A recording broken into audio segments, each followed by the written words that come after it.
Good evening po. May proposal po na Medical Expense Allowance for Teachers Act 15,000 annually.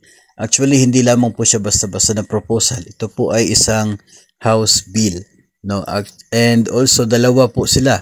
No? Nakikita po natin mula po sa website ng House of Representatives. Dalawang bills intended para po dito sa Medical Expense Allowance ng mga guro.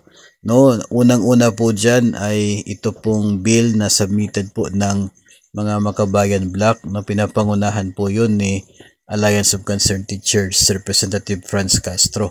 No, sila din po ni Representative Manuel at I guess si Congresswoman Brosas, no, yung isa. Tatlo sila po na author ng isa pong bill na may ganito pong purpose. And another one is yun pong latest, no, bill also House bill coming from Congressman Crispin Rimulya na pareho po, no, ito medical allowance for teachers 15,000 annually. No, hindi po basta-basta proposal, kaya lamang puro bills pa ito mga master at nakapending pa lamang ito sa committee doon po sa House of Representatives.